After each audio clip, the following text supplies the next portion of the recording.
اعوذ باللہ من الشیطان الرجیم بسم اللہ الرحمن الرحیم۔ میں سید فیاض احمد 7ویں جماعت کی اردو کتاب کا لیسن نمبر 3 جس کا نام ہے لال دیت پڑھانے جا رہا ہوں۔ کشمیر قدیم زمانے ہی سے رشیوں، سنتوں اور صوفیوں کا مسکن رہا ہے۔ انہی بزرگ ہستیوں میں ایک عظیم خاتون بھی گزری ہیں جنہیں پیار اور عقیدت سے لوگ لال دیت کے نام سے یاد کرتے ہیں۔ لال دیت کی زندگی کے حالات کے بارے میں اگرچہ وثوق کے ساتھ بہت کچھ نہیں کہا جا سکتا، لیکن اتنا تو بہرحال یقینی ہے کہ وہ 14ویں صدی کے وسط میں سری نگر سے 6 میل دور جنوب مشرق کی طرف واقع ایک گاؤں سمپور میں پیدا ہوئے۔ ان کے والدین نے اس وقت کے رواج کے مطابق چھوٹی عمر ہی میں ان کی شادی پامپور کے ایک پنڈت گھرانے میں کر دی۔ سسرال میں ان کا نام پدماوتی رکھا گیا۔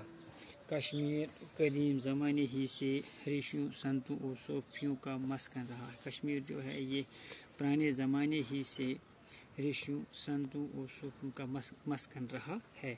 انہی بزرگ ہستیوں میں ایک عظیم خاتون بھی گزری۔ انہی بزرگ ہستیوں میں سے ایک خاتون بھی گزری جنہیں پیار اور عقیدت سے لوگ لال دیت کے نام سے یاد کرتے ہیں، جنہیں آج بھی پیار اور عقیدت سے لال دیت کے نام سے یاد کرتے ہیں۔ لال دیت کی زندگی کے حالات کے بارے میں اگرچہ وثوق کے ساتھ بہت کچھ نہیں کہا جا سکتا، اگرچہ لال دیت کی زندگی کے بارے میں ہم بہت کچھ نہیں کہہ سکتے ہیں، لیکن اتنا تو بہرحال یقینی ہے، اتنا تو ہم کہہ سکتے ہیں کہ وہ 14ویں صدی کے وسط میں سری نگر سے 6 میل دور جنوب مشرق کی طرف واقع ایک گاؤں سمپور میں پیدا ہوئے۔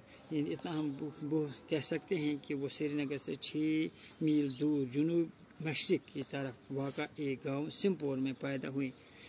ان کے والدین نے اس وقت کے رواج کے مطابق چھوٹی ہی عمر میں ان کی شادی پامپور کے ایک پنڈت گھرانے میں کرا دی۔ اس وقت کے رواج کے مطابق انہوں نے چھوٹی ہی عمر میں ان کی شادی پامپور کے ایک پنڈت گھرانے میں کر دی۔ سسرال میں ان کا نام پدماوتی رکھا گیا۔ جو سسرال والے ہیں وہ انہیں پدما نام سے پکارتے تھے۔ بس باقی ہم کل پڑھیں گے انشاءاللہ۔